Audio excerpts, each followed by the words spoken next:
Okay, Mesiya uri umugabo w'intwari. Ese namwe murabizi ko Mesiya ari umugabo w'intwari? Cyane. Wibonera he?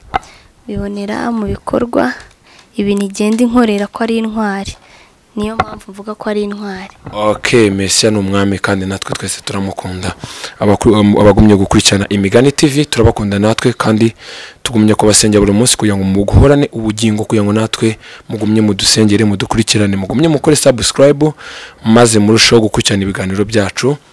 Share na comment, byose turabishaka kandi turabikunda cyane. Aba n'abavandimwe rero turi kumwe nabo baririmba. Mwakongera mukatugira indi ndirimbo mudushyiriramo kugira ngo noneho dutangire turi mu mavuta.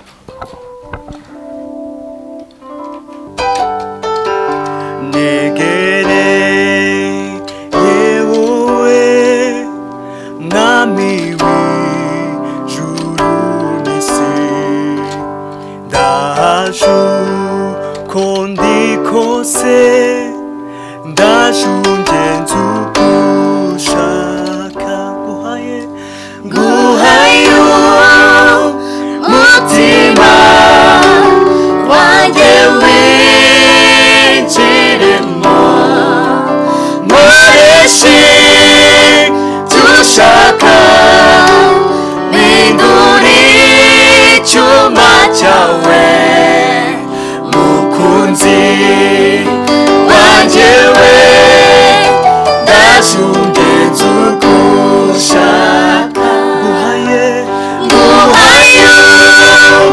umutima wanjye winjiremo, nkoreshe icyo ushaka, mpindure icyuma cyawe, mukunzi wanjye we, ndashungenza ugushaka.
Mukunzi wanjye ndaje maze ugire uko ngenza uko ushaka.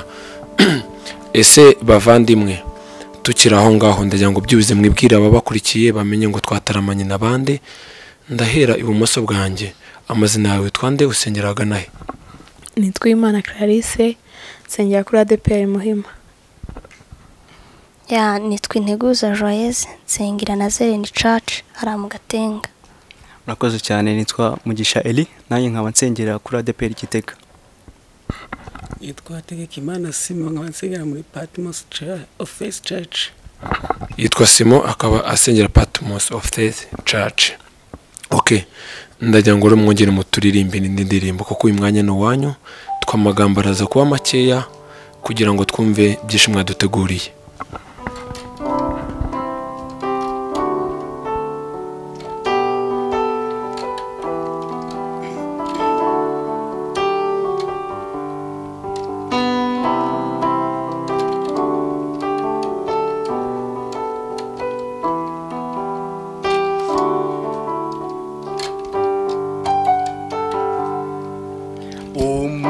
umutima wanjye wagukiye kukuramya mukiza we soko y'ibyiza n'iby'igikundiro n'ibishimwa byose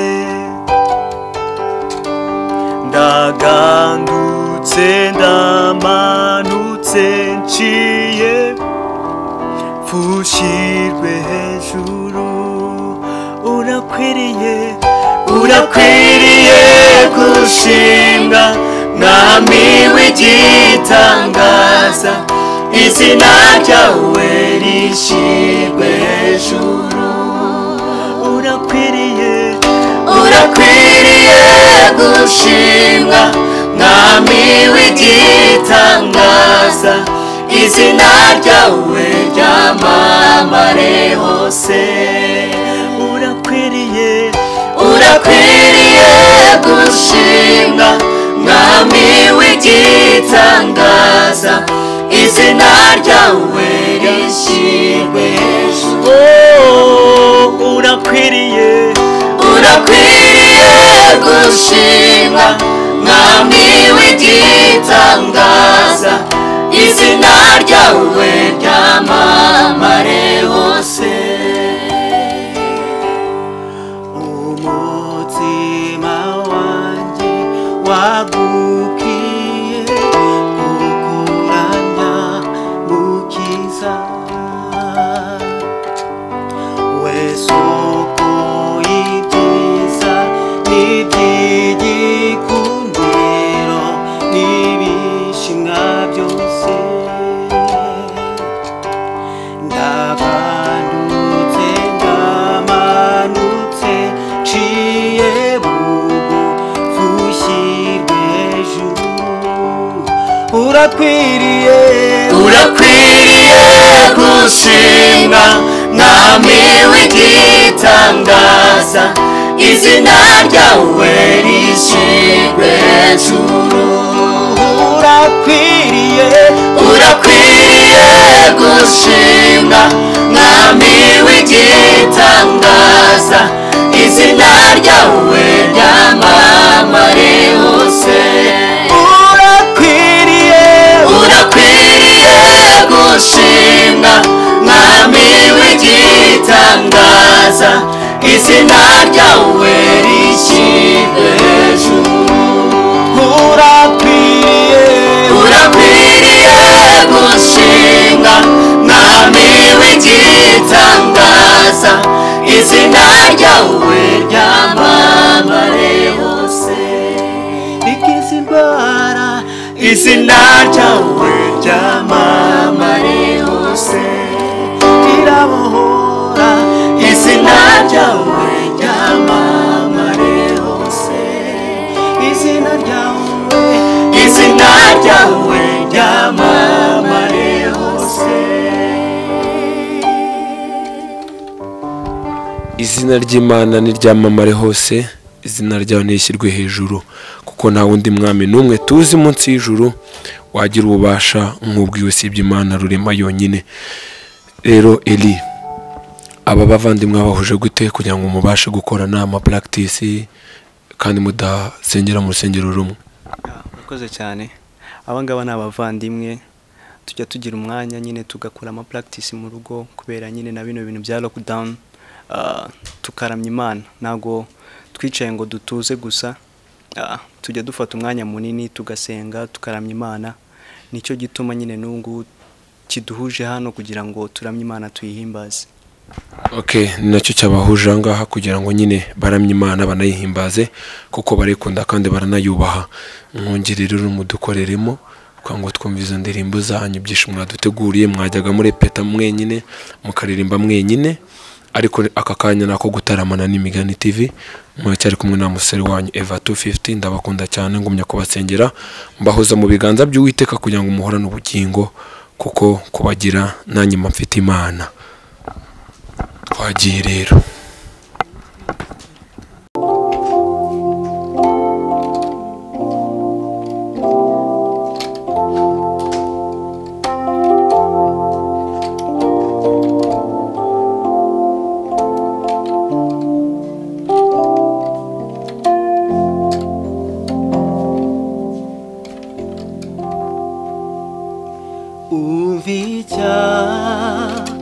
tumye minduka nkitwa umukunzi w'Imana nyir'imbabazi, data wa tw'isi.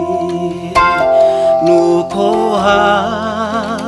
ruwiyambuye ubwiza bwose, yambara umuvumo wose n'ububi bw'umva icyatumye mpinduka nkitwa umukunzi w'Imana nyir'imbabazi, data wa twese. Nuko ruwiyambuye ubwiza bwose, yambara umuvumo wose n'ububi bw'umva icyatumye mpinduka nkitwa umukunzi w'Imana nyir'imbabazi, data wa twese. Nuko ruwiyambuye ubwiza bwose, yambara umuvumo wose n'ububi bwanjye.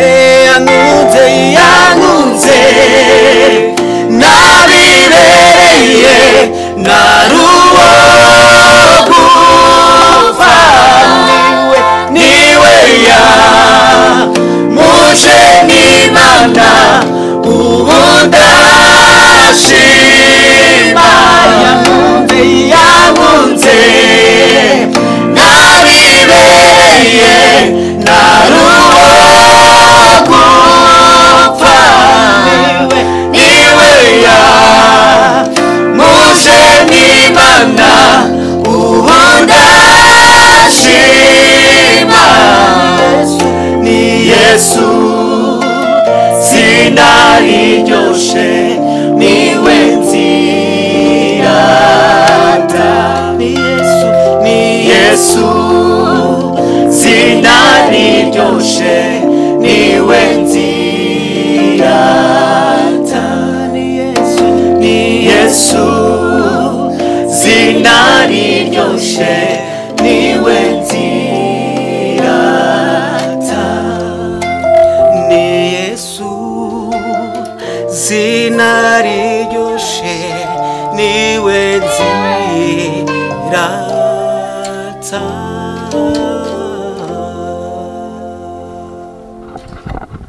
niwe zina riryoshye, niwe nzirata.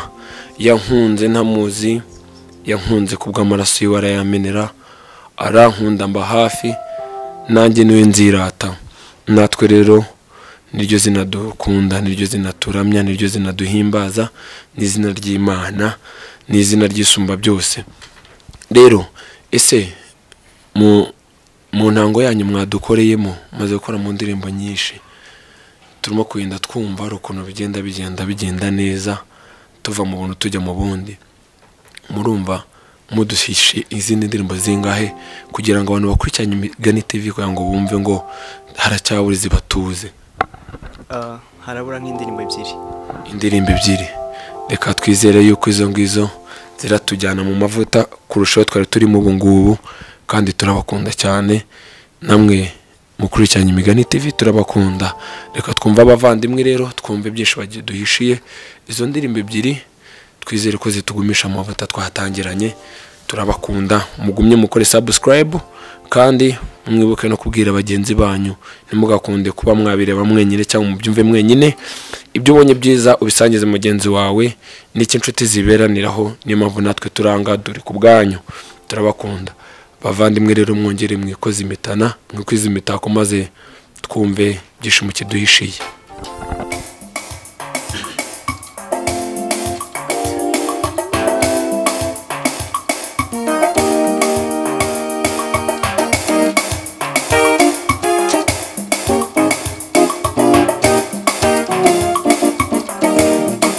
Mana imbaraga zawe zirakomeye, zirakomeye, zirakomeye.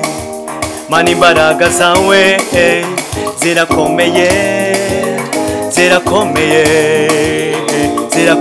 Mana we, mana imbaraga zawe zirakomeye, zirakomeye, zirakomeye. Mana we, mana we, mana imbaraga zawe zirakomeye, zirakomeye, zirakomeye.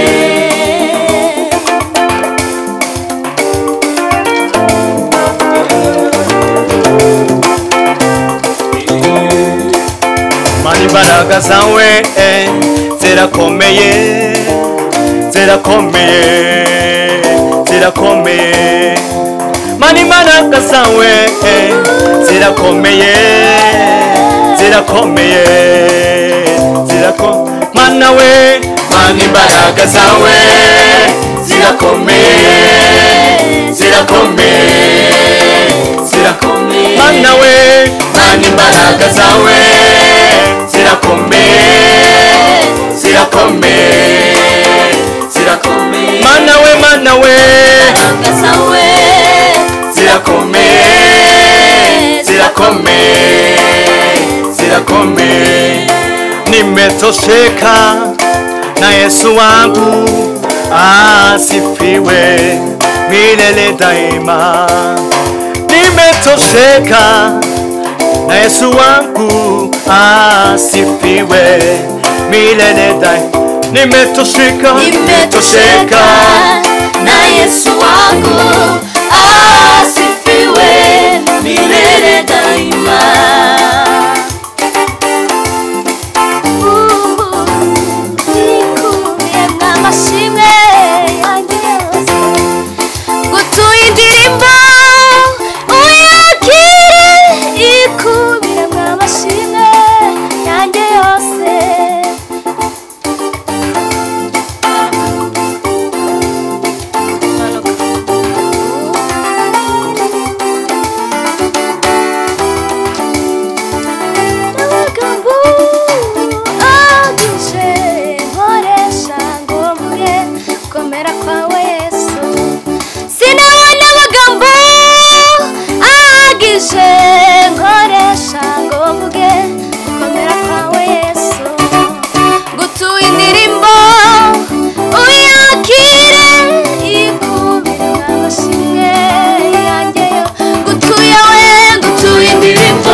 uyakire ikubirwa amashimwe yanjye yose. ati Mana imbaraga zawe zirakomeye kandi zirakomeye byongeye zirakomeye. Barongera bati nimetosheka na Yesu wangu asifiwe milele daima. Barasoza bavuga ngo tuye indirimbo yanjye uyakire. Ese mwene data kugira ngo umve ko indirimbo yawe yakire n'Uwiteka ubyumva ko ubibwirwa n'iki ko uburirimba noneho ntabwo iri hafi bugufi bwa ngo utibona ubibwirwa n'iki?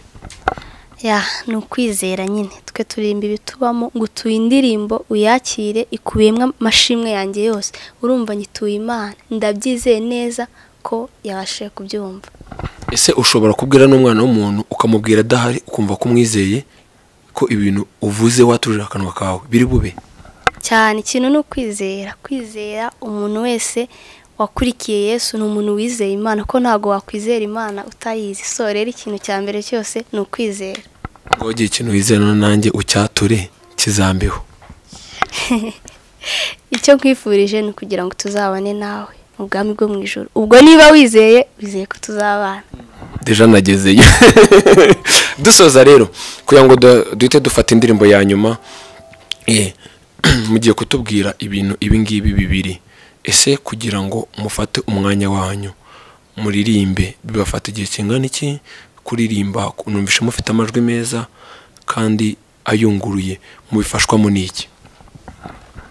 Murakoze cyane. Deja ni time nyine nukuvuga ngo akanya tuba twabonye ko kuramya Imana tukabyaza umusaruro ako tubonye akari ko kose. Igihe cyose tubonye wenda tutagiye wenda nko mu kazi turahura nk'abavandimwe tukaramya Imana tugahimbaza Imana. Ngo igihe cyose twumva wenda n'urugero nabaha wenda nk'ubu ku giti cyanjye nk'ubu indirimbo injemo gutya mpita mpamagara abashuti banjye bakaza tugafatanya tukaramya Imana. Mbega nago navuga ngo ni iki gihe iki n'iki ngo igihe icyo ari cyo cyose turahura tukaramya Imana.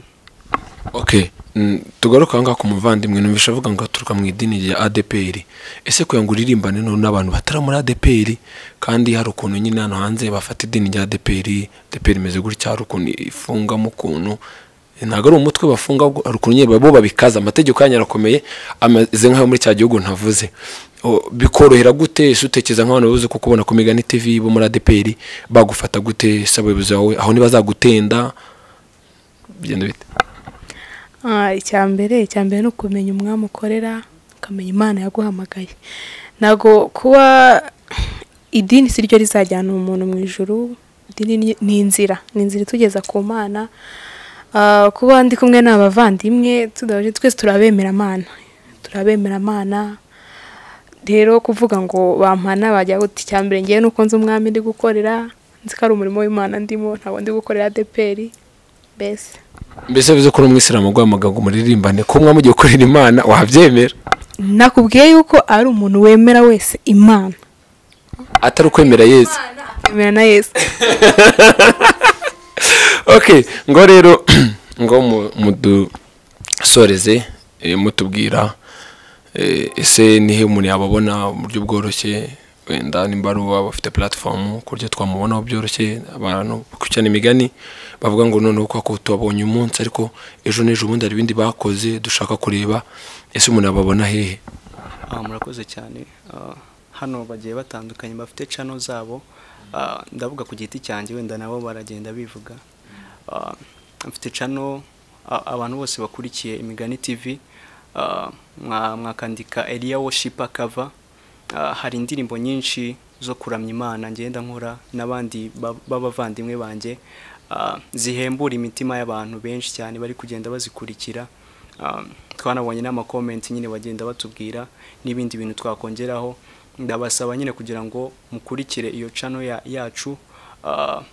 Yesu Kristo aduhana umugisha. Usoje no kuri nk'umwana warerewe kuko mugakiza. Mwari rero nawe harahari se? Murakoze. Nanjye navuga ko ndi umuhanzi ku giti cyanjye, mfite indirimbo zanjye, mfite YouTube channel yanjye. YouTube channel yanjye aho wansanga ni Integuza Joyeuse. aho niho wansanga, niho wasanga ibikorwa byanjye. Mfite indirimbo zanjye zimwe zimaze kujya hanze, izindi ntago zirajya hanze, ariko icyo tubifurije no kugira ngo mukomeze mudushigikire, mukomeze tubone ko turi kumwe namwe kugira ngo natwe turusheho gushiremo imbaraga. Murakoze, Imana ibamugisha. Imana nayo guumugisha nawe mwari. Njyewe ntago ADP ntago ibyemera. ntago ibibuza, hari n'abahanzi benshi b'ADPR gusa ntago njye ndagera kuvuga kuba nabishyira ku ma YouTube, ku ma social media. Ariko ni gushaka nge nzakubona. Okay. Umuntu wese uzakenera uno muvandimwe azamubona nciyeho. Joyeuse yavuze ko tuzamusanga. Simon nawe rero umuvandimwe we uzamukenera nawe azancaho. Ngo rero dusoreze mu mwuka twatangiye turamya Imana. Reka tunasoze rero nyine tukihimbaza kugira ngo nawe yumve amashimwe yacu.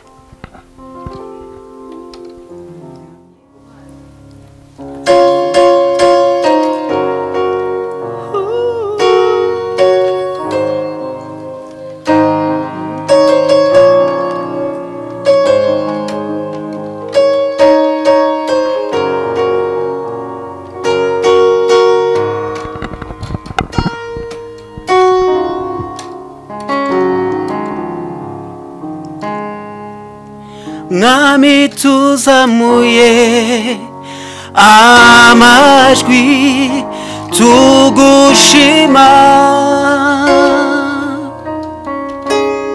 Mwami tuzamuye icyubahiro tukuramya, Mwami tuzamuye amajwi tugushima, Mwami tuzamuye icyubahiro tukuramya,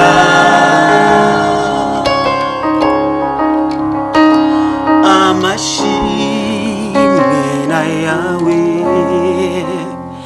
icyubahiro cyawe, gukomera n'ukwawe nawe usa nawe,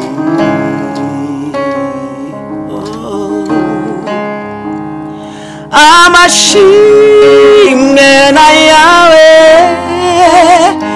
icyubahiro ni cyawe, gukomera n'ukwawe nawe usa nawe,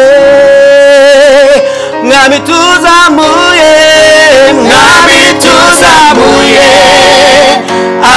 amajwi tugushima, Mwami tuzamuye icyubahiro tukuramya, Mwami tuzamuye amajwi tugushima, Mwami tuzamuye icyubahiro tukuramya, Mwami tuzamuye amajwi tugushima, Mwami tuzamuye icyubahiro tukuramya,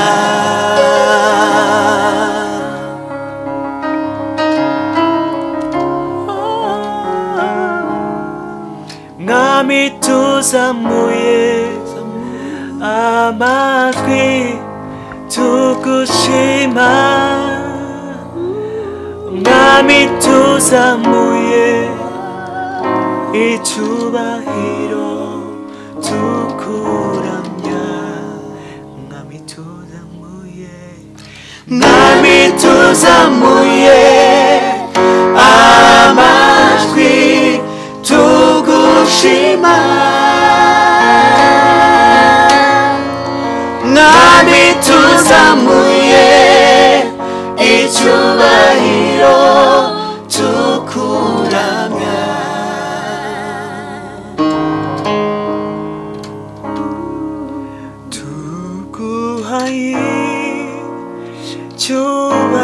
cyubahiro turaguhimbaza ukwiriye gushimwa nami tuguhaye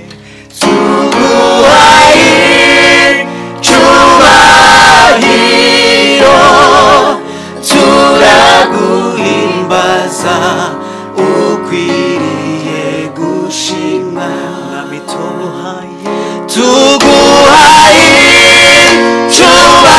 cyubahiro turaguhimbaza ukwiriye gushimwa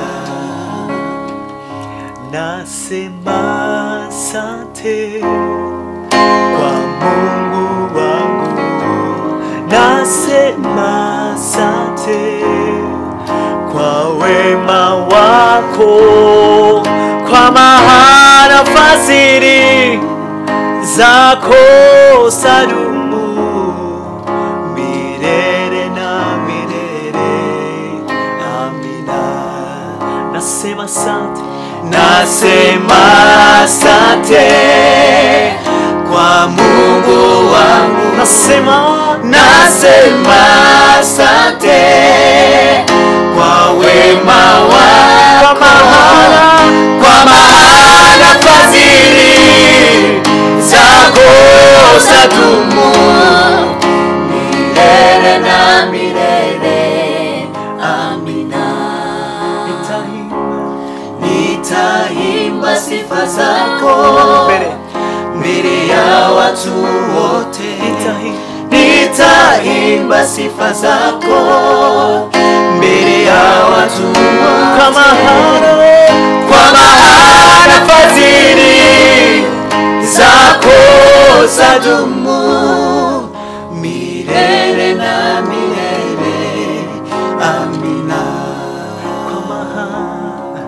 Kwa maana fadhili zako zadumu milele na milele. Amina.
ziturengere